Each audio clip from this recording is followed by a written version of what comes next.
Welcome to Queen City Cyber Consulting's channel. Please like, subscribe, and share. Welcome back, cybersecurity enthusiasts, to Queen City Cyber Consulting. In our journey into cybersecurity and certification or education, or hopefully even finding a job somewhere along the line, one of the things that cybersecurity analysts deal with are alerts. Typically, uh, that's the main thrust of an entry level cybersecurity analyst job, otherwise known as a SOC analyst. So you'll use any number of programs to receive alerts through. It could be a SIEM, security incident management system type deal. It could be SOAR platforms. It could just be straight EDR alerts and monitoring, depending upon how you're set up. So one of the interesting topics that's been going around the cybersecurity world recently is what they're calling the investigative mindset. And it has to do with the application of AI in the SOC to perform initial triage on incoming alerts. And why it's important to have the investigative mindset, because sure, an AI can do that initial triage and hopefully keep the alert volume down so that the human element in the alert uh, doesn't get burned out as quickly. That's one of the things that it's being pushed for. So having the ability to think about these things is important. And as you can see, um, you do have the analyst triage mindset here. And in any security operations center, whether it's world class or not, these security alerts are treated as raw investigative leads, but not the final verdicts. So you need to be able to validate these alerts. You need that investigative mindset to be able to respond to them in the proper manner and make a determination on, are they real? Um, and we'll talk about the different categories there, because you will see that definitely on several certification tests. So what do we have? Well, the initial asset and logic assessment.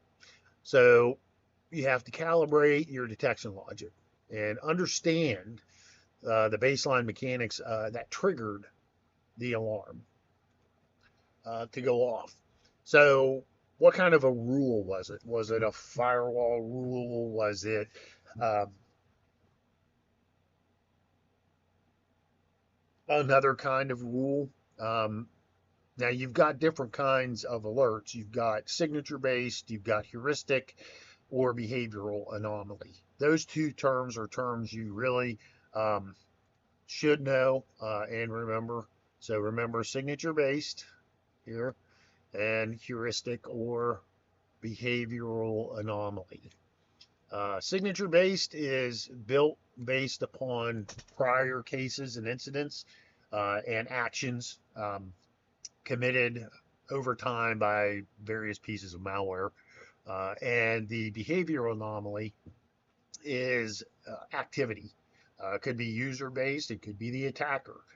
In one incident that I was involved in, we were investigating a series of alerts that came in through an EDR showing a file share program being run on several systems within the environment. Um, and by alerts, I mean there were several of them. It was enough to go from your initial triage instantly into the investigative side of the house because there was just too many of them at the same time on disparate systems. So Of course, we contacted the company that we were monitoring and asked them, do you use this specific tool in your environment? The answer was no. Well, then it stepped up again and became an incident at this point in time. And that was behavioral based because that was the attacker in the environment at that time, at that moment in time, trying to steal the data.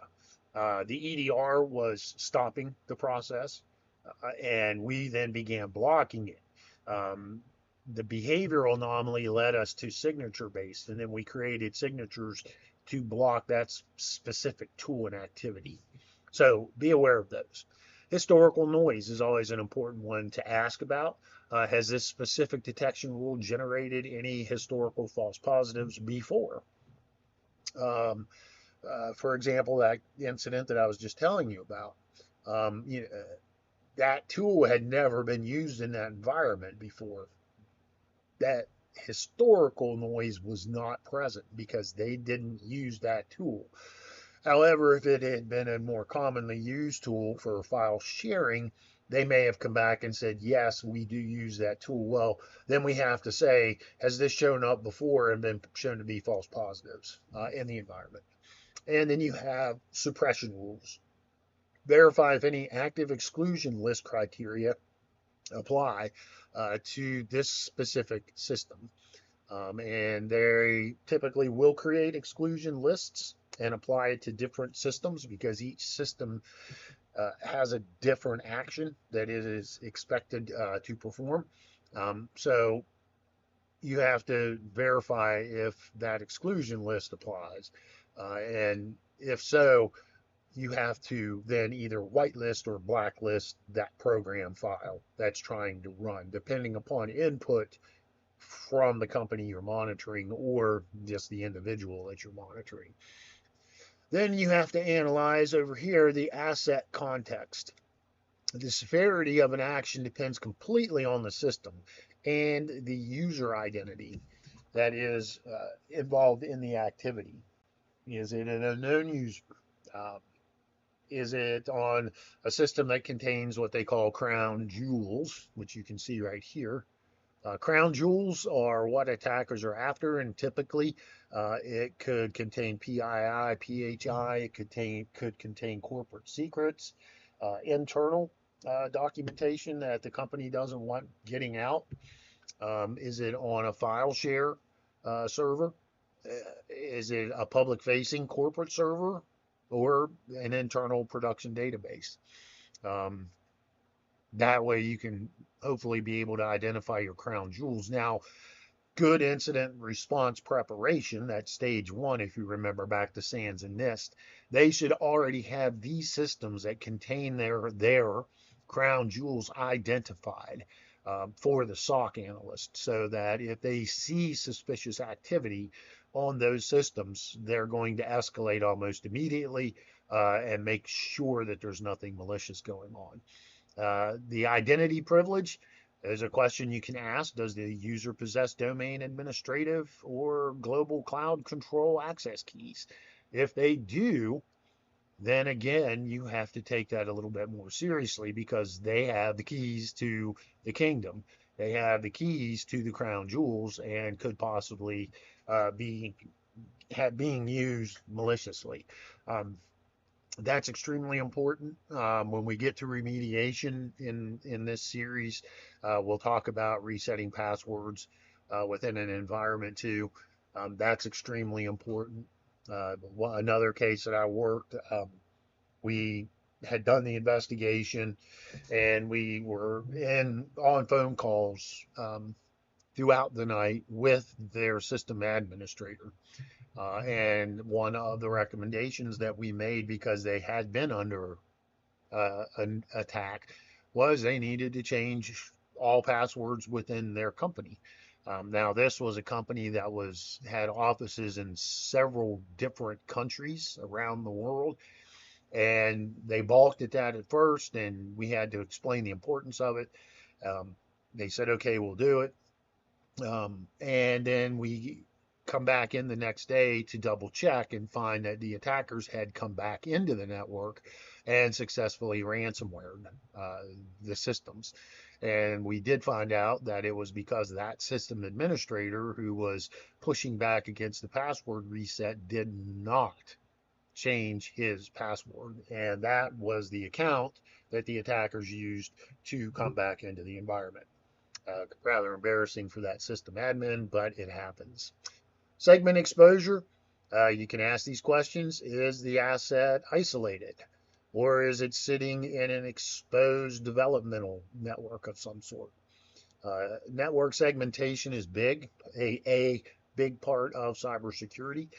So you definitely want to make sure that you have your crown jewels isolated from the rest of the network with only limited access to it to protect it.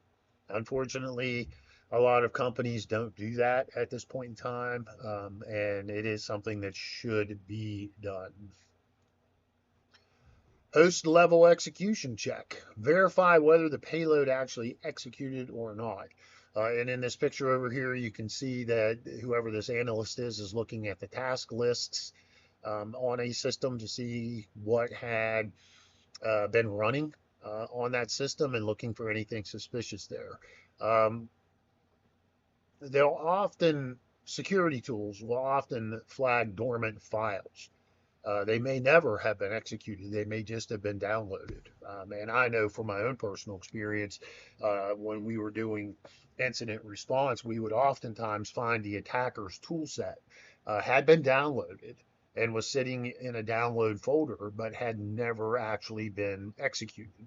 So one of the things that you should do as a SOC analyst and investigator is see if execution actually did occur. View the parent-child process relationship. For example, did Outlook.exe spawn PowerShell.exe? And if so, why? Is that part of the attack chain? Uh, Very important to keep in mind. You need to make sure that you can identify whether a program was actually executed or not, or whether maybe it had just been downloaded. Forensic artifacts. You need to look at different host files like the prefetch, SIM cache, the AM cache. They can help you make a determination on whether a binary was executed or not. It can be tricky to confirm execution, and you need to utilize a host of forensic artifacts to do that. Don't rely on just one. Um, you can, check your registry files, different things like that to see if it has been executed. If you are blessed enough to have access to a running system, one that has not been shut down but is still running, although disconnected from the network, you can use various tools to do that as well. If you have the opportunity, grab memory, volatile memory right here. Too many cases that I've seen, volatile memory is an afterthought, but you need to try to get it if you can, because that is where you would look for signs of injection or running fileless commands as well on a system. Like I said, unfortunately, I've seen that get ignored one too many times in the real world, so keep that on your list. Identity and network verification. Well, network. Audit the firewall and NDR logs. Was traffic allowed or was it blocked? I mean, if that outgoing traffic was blocked at the firewall, well, then no exposure is present. Or if conversely, if it was blocked coming into the network, well, then the firewall did its job and kept them from making the connection. You can check for persistence. You can check for beaconing. That's a big thing, especially with various hacking tools that are out there. They will set up what we call beacons um, in order to try to maintain a communication with the attacker. Identity context.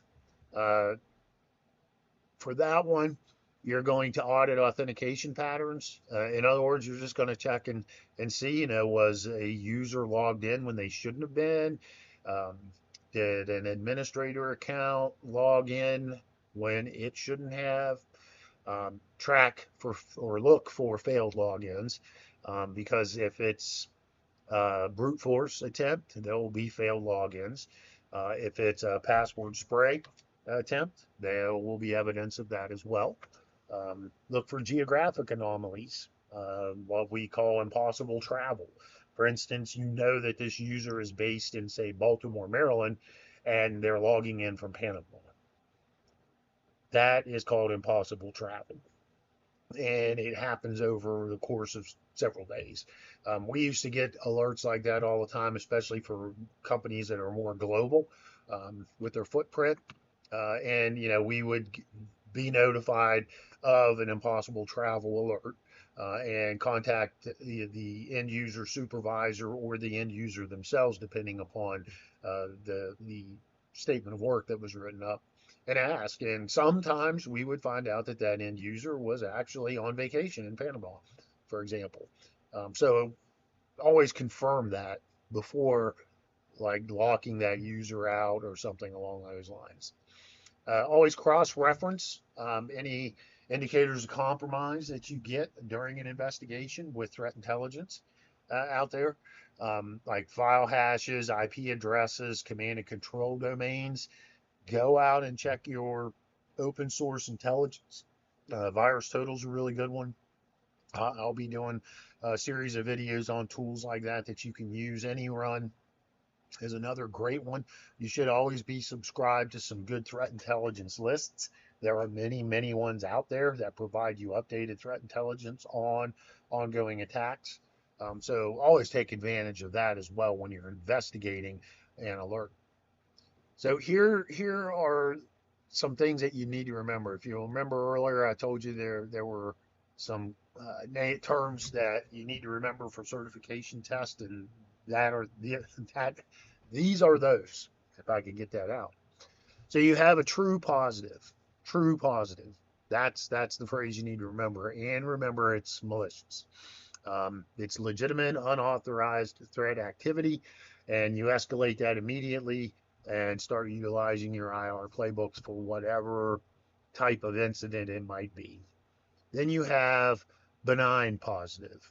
The activity itself is real, and it is authorized system behavior. So it's not a malicious attempt. It is a real true attempt, but it's authorized to happen on that system. We would put that under, say, pen test. If a red team was conducting a pen test and we alerted on them, and they wanted the pen test to continue, of course, we would mark it as a benign positive, and then let the test go on. But now we know what's going on. Then there's false positives. That's where you get an alert that triggers on something that is either completely harmless or routine happening. Um, you close that alert out. All of these, you're going to document your findings, uh, both for rule tuning, and also for future possible events. Like back on one of our previous slides, we talked about that historical context. That's where the historical context comes from, are these closed alerts before. If it's unclear or ambiguous, you can't really make heads or tails out of it. You just don't have enough information. You either hold that alert or escalate it up to another tier for a deeper investigation into what's going on. And that happens fairly frequently. You'll get alerts and you can't quite put your finger on it. It is just unclear, and you always call in help for those. Here we have the validation tuning cycle. So you have render verdict. Once you've done your triage and your classification of the alert using your investigative skills and the framework, you render a verdict. Is it a true positive? Is it a false negative, or whatever it might be? Once you've done that, you document the reason for that, usually in a SOAR. You record what indicators you saw, what files or hashes, and your own logic that led you to that final verdict.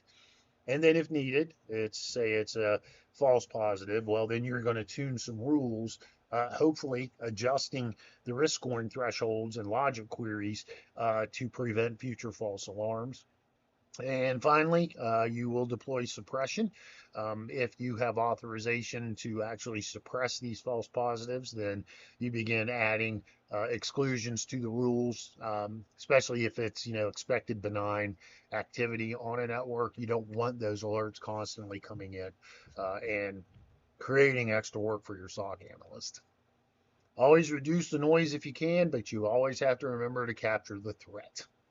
So that was real quick review of triaging an alert and what's involved. Remember those alert terms, the real positive, the false positive, the benign positive, because you will see those on tests. A variety of different tests talk about those, and they'll come up in some other videos that I do. Thank you for watching. Queen City Cyber Consulting signing off. Go forth and conquer. Thank you for watching. Please like, share, and subscribe.